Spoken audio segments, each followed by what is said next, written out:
Assalamualaikum warahmatullahi wabarakatuh. Waalaikumsalam. Alhamdulillah, sahabat senyum, kita bisa bertemu kembali dan insya Allah mudah-mudahan kita hari ini dalam keadaan kesehatan lahiriah dan ruhaniah yang lebih baik dari hari yang terlewat. Senyummu adalah senyumku, bahagiamu adalah bahagiaku, dan semoga menjadi kebahagiaan kita semua. Amin amin ya rabbal alamin. Sahabat senyum, alhamdulillah pada kesempatan ini kita kedatangan tamu. Lengkapnya Pak siapa nih? Yari. Pak Haji Yari. Haji Yari Suhyar ya. Ini si ganteng ya dulu. Dan sekarang masih kelihatan ganteng. Nah ini beliau ini adalah rekan sejawat saya di PT Buku Kujang, dan tentunya kepada sahabat Buku Kujang baik yang sudah pensiun maupun yang belum pensiun, ya ini alhamdulillah kita bisa bertemu ini. Ini berapa tahun ya kita berbeda Pak? Ya 14 tahunan. Wah, kita baru komunikasi jarak jauh. Oh iya, jadi secara fisik kita baru 14 tahun ya berpisah. Ketemu sekarang sudah dalam keadaan alhamdulillah. Oke. Bro, kalau boleh tahu lahir tahun berapa nih? Saya 1992. Wah, Tahun naga tahun naga ya. Ya. Kalau saya tahun buaya. 1947. Kok bedanya 5 tahun? Wah, ini sahabat senyum ini bedanya ini beliau dengan saya ini 5 tahun. Wah, ini dua nomor nih. Ini kita bincang-bincang ya, sahabat ya, sahabat bro. Apa yang kita bicarakan sekarang ini? Banyak hal ya, ini dalam 14 tahun kita berpisah nih. Ya, mungkin sama-sama Pak Purkon duluan dari saya pensiun. Saya pensiun ini. Ya pensiun ini jauh. Iya, Lebih- tahun 2000 ya. pensiun ini. Saya 2008.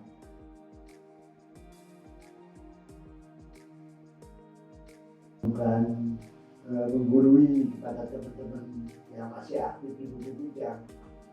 Kita jangan terlena bekerja saja, apalagi harus mempersiapkan jejaring ya, atau langkah apa yang akan jadi setelah pensiun.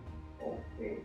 Jangan hanya udah pensiun terus balik kanan, terus istirahat, ngomong cucu itu cepat akan kembali kepada itu. Boleh-boleh aja, sah-sah aja itu yang punya prinsip seperti itu. Tapi saya anjurkan itu satu hal yang kurang elok menurut pendapat saya. Tapi kalau menurut Pak Purkon, Begini ya. Saya mengambil pensiun dini tahun 2000. Tapi bukan tanpa sebab ya. Nah, saya membaca satu judul buku ya. Di dalam buku itu adalah satu naskah ya. Jadi tetap nyaman di usia senja. Karangan siapa? Di karangan Yahudi ya. Di situ ada satu naskah, kemenangan tidak ditentukan usia. Nah, kalau kita bicara sekarang tentang kemenangan tidak ditentukan usia, nah kita sama-sama tahu, memahami betul ada tentang umur produktif dan non produktif. Produktif umur sekian sampai sekian, umur sekian sampai sekian. Nah ini kalau buat kita ya, ini adalah naif. Karena setelah pensiun itu atau setelah habis masa umur produktif itu berarti orang itu tidak harus jadi tidak produktif. Apa yang antum sampaikan ini memang betul, kan? Jadi mengingatkan kepada kita. Dan kebetulan saya sebagai founder QC Sehati. Di situ QC Sehati itu kuantum cerdas sehati. Sehati itu merupakan akronim dari 4 aspek. Dan insya Allah bukunya juga ini sedang saya susun ya. Bahwa seorang karir ini saya khusus ini buat rekan-rekan di Buku Kujang, di BUMN dan juga para ASN ya. Ini insya Allah buku ini akan segera terlebih juga tidak ada. Bahwa untuk membangun kesuksesan dalam tanda petik karir, itu sukses itu tidak semata-mata. Karena kalau kita bicara kesuksesan itu hanya dalam ranah manusia, hanya mampu berhubungan antar manusia tapi tidak berhubungan dengan Allah. Karena apa? Usia antum pensiun ke berapa? 56 kan? Nah, itu kan kalau kita bicara secara karier, pada usia 56 itu udah titik kulminasi. Setelah 56 itu Anda hancur. Apalagi yang ada biasanya kalau orang yang post power syndrome merenung, mengeluh, segala rupa penyakit datang. Ya, Tinggal tunggu waktu. Tapi orang yang memiliki kecerdasan akal itu no way akan terus berkarya. Ini maaf, bukan saya menggurui, enggak sama sekali, tapi pengalaman membuktikan seperti itu. Nah sekarang antum sebagai pengusaha yang sukses ya, bidang pertambangan ya, terus tambak ya, itu nggak kebayang. Saya tahu persis siapa antum gitu kan, dan sebaliknya gitu.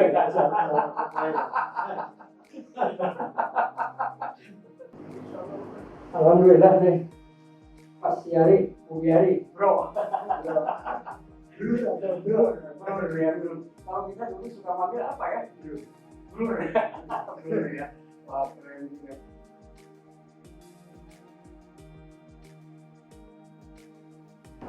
Dulu antum itu dalam di dinas apa?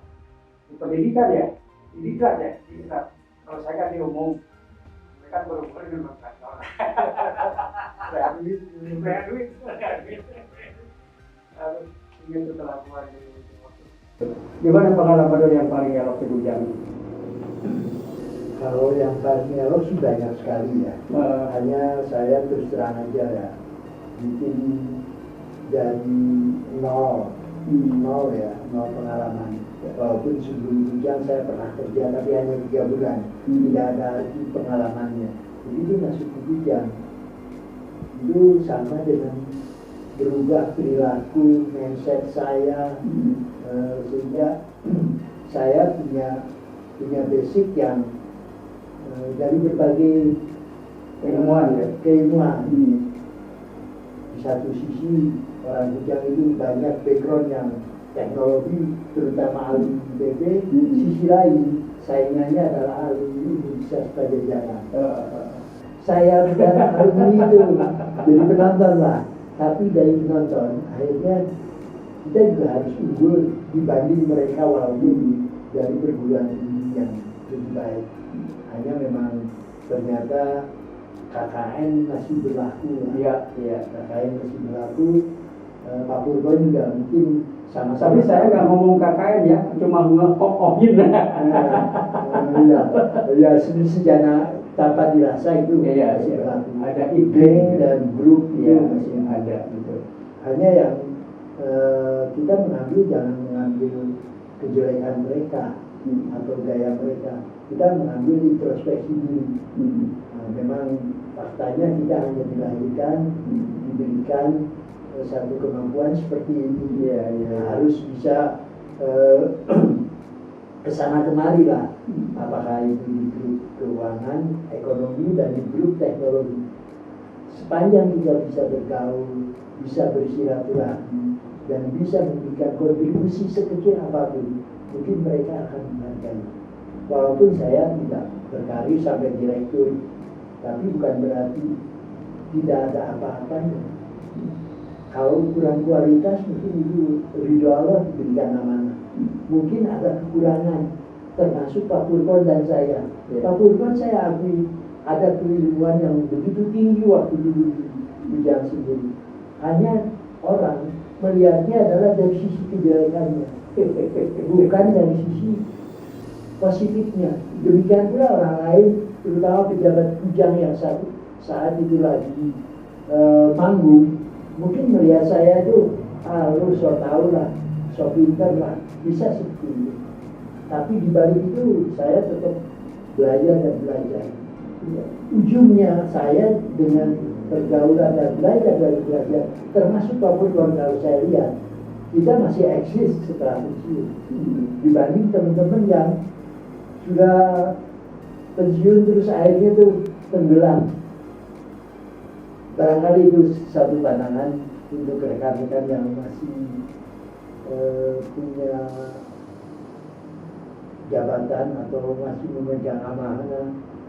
Jangan terlena dengan jabatan, karena Anda sendiri nanti akan kembali seperti rakyat biasa, atau itu mendingan kita belajar fisabilillah selama masih memegang amanah. Amin. Ya. Itu yang nasihat saya dari alumni pembimbingan.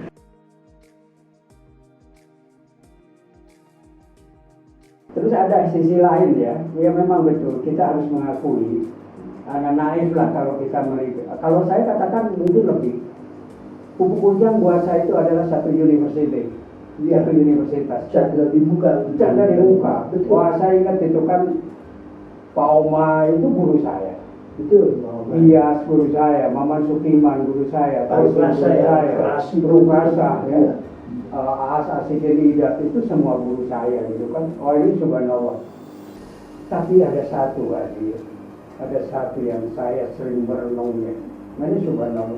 Anda ingat nggak Pak Emon almarhum? Ya. OB. Ya.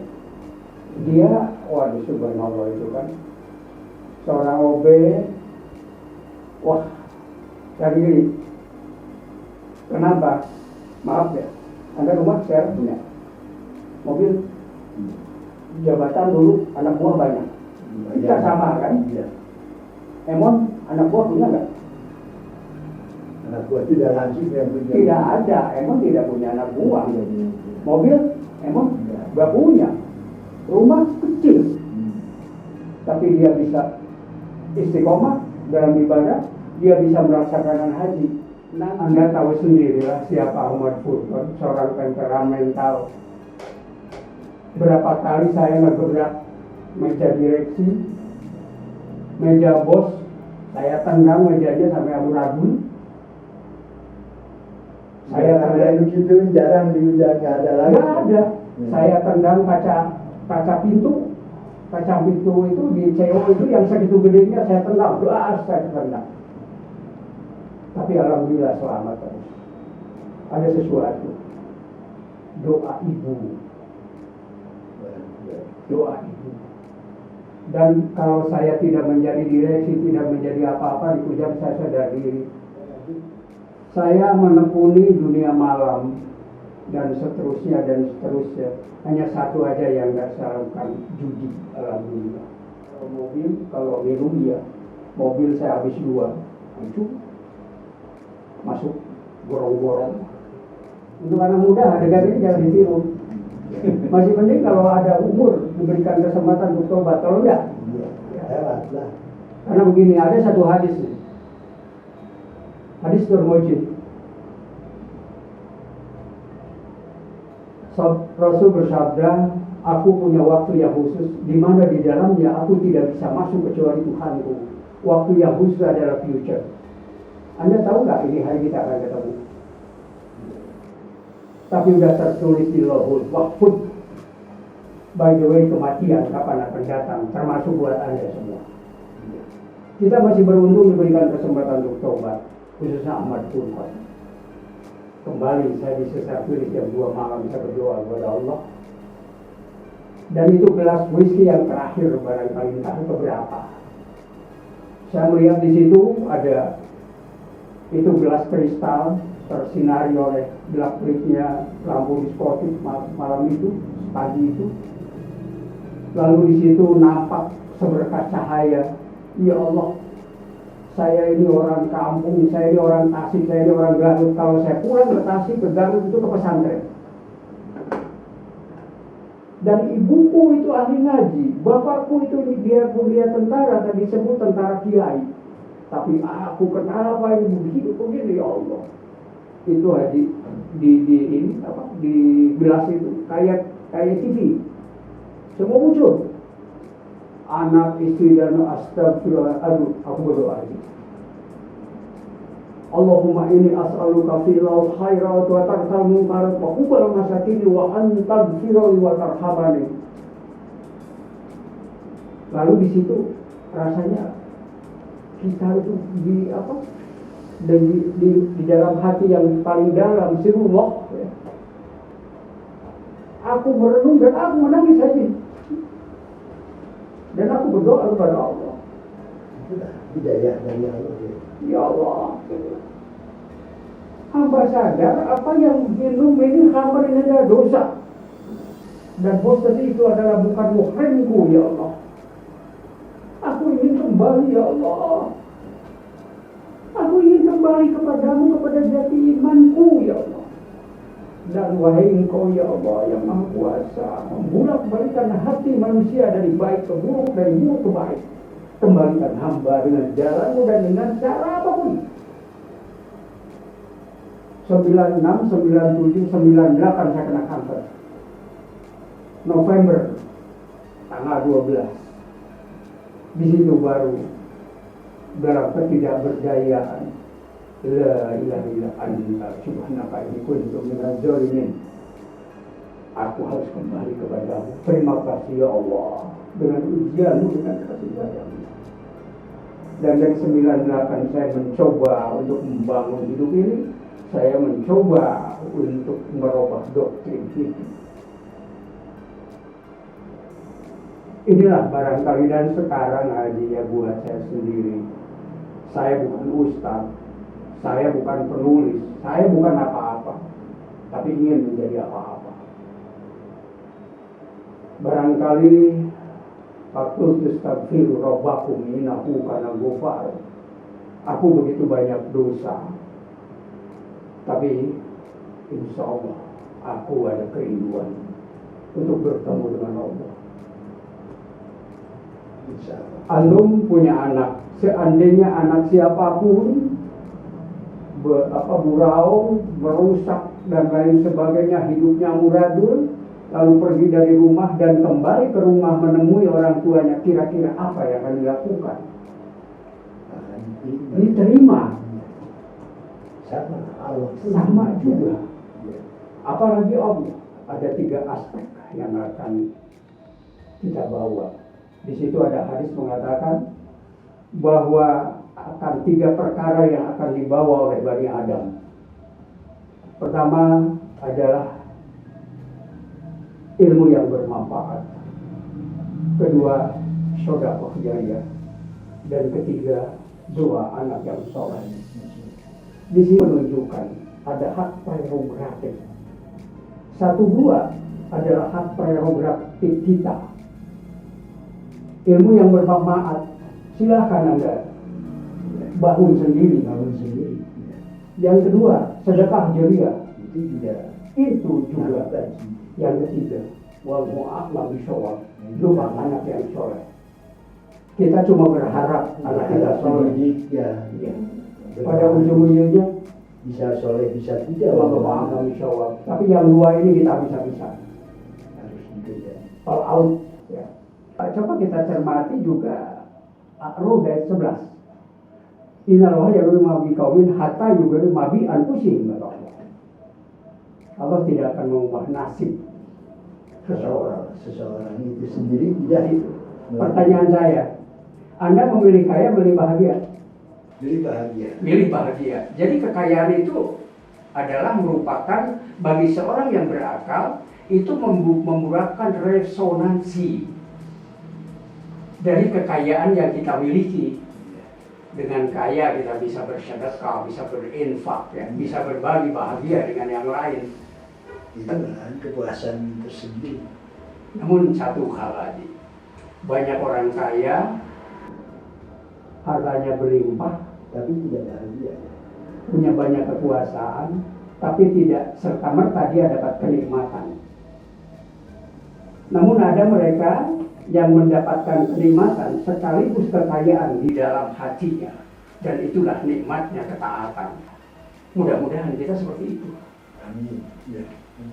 Ini maaf nih, soalnya pasti aja mau wah lu dulu cowboy. Kita harus punya keyakinan karena faktor keimanan ya, faktor dari dasar keimanan. Insya Allah Allah akan, ya Allah maha serba maha, maha pengampun, maha pemberi, maha memberi maaf, maha memberi segala macam apa yang diminta oleh makhluknya.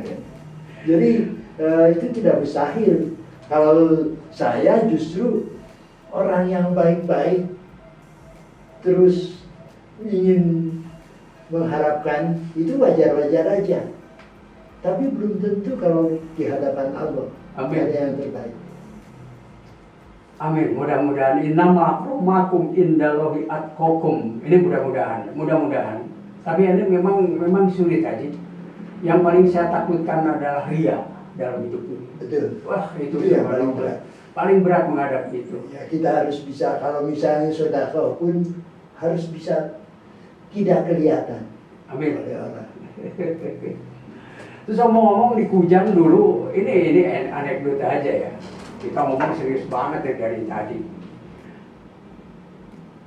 Ada belum pernah saya kerjain waktu di Kujang dulu ya. Kelewat. Tidak jadi korban kenakalan saya, agak benar ya. Soalnya dari direksi sampai office boy saya kerjain loh sebenarnya. Ya udah terkenal lah di lingkungan ya. Ngarana ya Pak Pur, Saya ingin para sahabat sekalian, khususnya kepada Mudah-mudahan bermanfaat. Mohon maaf. mohon maaf manakala ada salah dan mana ada kala kebaikan datangnya dari Allah jua semata. Senyumanmu, senyuman kami, bahagiamu, bahagia kami, bahagia dan senyuman kita semua. Wabillahi taufiq wal hidayah. Wassalamualaikum warahmatullahi wabarakatuh. Merdeka. Foto dulu berdua.